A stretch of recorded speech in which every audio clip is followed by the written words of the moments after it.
मेरा नाम श्रेया है। मेरी उम्र 21 साल है। मैं कॉलेज में इंग्लिश ऑनर्स की पढ़ाई कर रही हूँ। पढ़ाई के अलावा मैं बहुत ही रोमांटिक लड़की हूँ। बचपन से ही किताबों में प्रेम कहानियाँ पढ़ती और अपने सपनों के राजकुमार को अपने दिल में तलाशती रहती थी। और इसके साथ ही मेरे दिल में कई भावनाएं भी थीं। हमारे कॉलेज में एक नए शिक्षक आए, उनका नाम देवव्रत सिकदर सर है। उम्र 32 वर्ष, लंबे, सुंदर, गंभीर। मुझे लगता था कि उनके चरित्र में कोई दोष है, लेकिन पढ़ाते समय उनकी आंखों का भाव और आत्मविश्वास मुझे किसी दूसरी ही दुनिया में ले जाता था। एक शब्द में मुझे उन पर क्रश हो गया था। पहली कक्षा में मेरे सीने में एक अजीब सी कंपन हो रही थी। ऐसा लग रहा था कि मैं सर की ओर अजीब तरह से आकर्षित हो रही हूँ। उन्हें देखते ही मेरी धड़कनें बढ़ जाती थीं। शुरुआती कुछ महीनों तक मैंने सर से ज्यादा बात नहीं की, लेकिन मैंने देखा कि सर कभी कभी पढ़ाते समय थोड़ी देर तक मुझे देखते रहते थे और मुझे ये बहुत अच्छा लगता था। मैं अपनी आंखें नीची कर लेती, लेकिन मैं अंदर ही अंदर रो पड़ती। एक दिन मैं लाइब्रेरी में किताब ढूंढ रही थी, तभी अचानक सर आए और बोले, श्रेया, तुम बहुत ध्यान देने वाली छात्रा हो, लेकिन कभी कभी तुम्हें बहुत अकेलापन महसूस होता है। मैं चौंक गई। सच में मैं अकेली हूँ। मेरे माता पिता दूसरे शहर में रहते हैं और मैं यहाँ अकेली रह रही हूँ। ये सुनकर मुझे अचानक लगा जैसे कोई मुझे समझता है। उस दिन से सर से मेरी बातचीत बढ़ने लगी। पहले तो हम सिर्फ पढ़ाई लिखाई की बातें करते, लेकिन फिर धीरे धीरे निजी बातें होने लगीं। सर रात को मुझे मैसेज करते, खाना खाया? क्या तुम्हें अकेले सोने में डर नहीं लगता? मुझे शर्म आती, लेकिन फिर मेरे दिल में एक अजीब सी खुशी, एक अलग सा एहसास जाग उठता। कुछ ही दिनों में हमारे बीच एक अदृश्य बंधन बन गया। मैं सर के मैसेज का इंतजार करती। एक दिन मैंने हिम्मत करके सर को एक मैसेज लिखा, सर, मैं आपको अलग तरह से महसूस कर रही हूँ। क्या मैं कुछ गलत कर रही हूँ? उन्होंने काफी देर तक कोई जवाब नहीं दिया। बाद में उन्होंने लिखा, तुम मेरी छात्रा हो, लेकिन सच कहूँ तो मैं भी तुम्हें अलग तरह से देखता हूँ। मैं तुमसे प्यार करता हूँ। वह मैसेज पढ़कर मैं सो गई। ऐसा लग रहा था जैसे मैं किसी सपने में हूँ। मैं उनके बारे में बहुत सोचती रहती थी।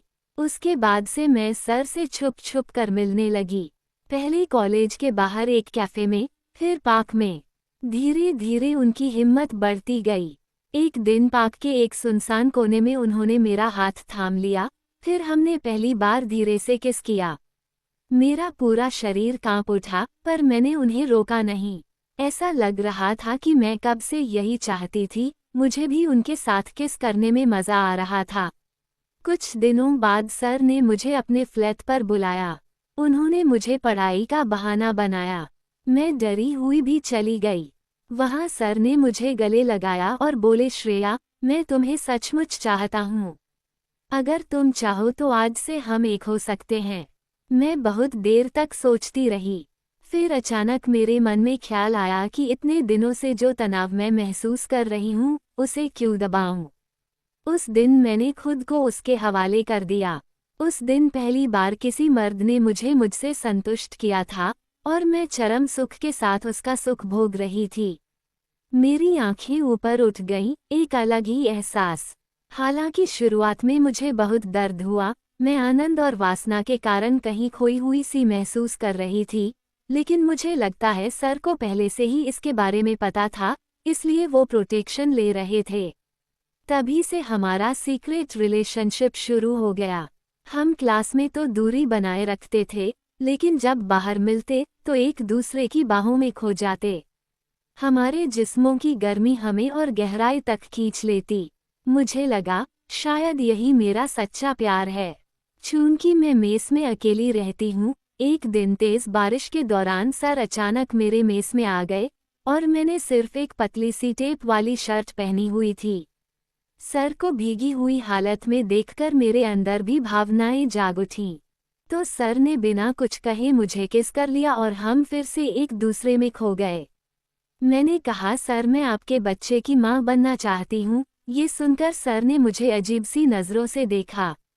तब से मैंने नोटिस किया कि सर मुझे पहले जैसा समय नहीं देते।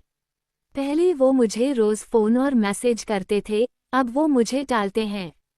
जब भी मैं शादी की बात छेड़ती हूँ तो वो गुस्सा हो जाते हैं। एक दिन मैंने कहा, सर क्या आप मुझसे शादी करोगे? वरना मैं समाज में अपना मुंह कैसे दिखाऊंगी? वो हंसे और बोले, श्रेया तुम अभी जवान हो, इस बारे में सोचने का कोई मतलब नहीं है। जैसे है वैसे ही रहना बेहतर है। ये जवाब सुनकर मेरा दिल टूट गया। मैं जिद करने लगी, लेकिन सर धीरे धीरे दूर होते गए। उन्होंने फ़ोन उठाना बंद कर दिया, मैसेज का भी जवाब नहीं दिया। एक दिन मैं सर को बिना बताए उनके घर चली गई। सर मुझ पर गुस्सा हुए, लेकिन मैंने उन्हें भरोसा दिलाया कि ये आखिरी बार है, अब से मैं उनसे इस बारे में दोबारा बात नहीं करूंगी। वो मान गए। मैंने उस दिन उनसे जितना चाहा उतना प्यार किया और उन्हें पागल कर दिया, और मैंने जानबूझकर उस दिन उन्हें प्रोटेक्शन का इस्तेमाल नहीं करने दिया। पिछली बार की तरह सर और मैंने बहुत देर तक मस्ती की। सर और मैं दोनों बहुत खुश थे। एक तरफ मैंने बहुत कष्ट भी सहा। फिर एक दिन मुझे सच्चाई पता चली कि सर शादीशुदा हैं, उनकी एक पत्नी और एक बच्चा है। मैं तो बस उनके क्षणिक शारीरिक आकर्षण को संतुष्ट करने का एक जरिया थी। उस दिन आईने के सामने खड़ी होकर मैं टूट गई। अपने शरीर की भूख को संतुष्ट करते हुए मैंने अपनी इज्जत, भविष्य सब कुछ खो दिया। मैं दिल में बहुत गुस्से में थी। फिर एक दिन मुझे उस रात रिजल्ट मिला। मैं 2 महीने पहले गर्भवती हुई थी। मैंने सर को सब कुछ बताया। फिर उन्होंने मुझे गर्भपात कराने के लिए कुछ पैसे देने को कहा। मैं नहीं मानी। आज बहुत संघर्ष के बाद आज मैं एक सिंगल मदर हूँ। मेरा एक छोटा बेटा है, लेकिन मैं उसके साथ बहुत खुश हूँ और वह मेरी दुनिया है। एक शिक्षक और एक छात्र के बीच का रिश्ता हमेशा पवित्र होना चाहिए। आकर्षण या प्रलोभन के कारण उस सीमा को तोड़ने पर अंत में अपराधबोध और अपमान ही हाथ लगता है। किसी को भी अपनी कमजोरी दिखाने का मौका मत दो। गर्भपात एक महापाप है। अकेली मां होने के बावजूद आज मैं समाज में सिर ऊंचा करके जी रही हूँ।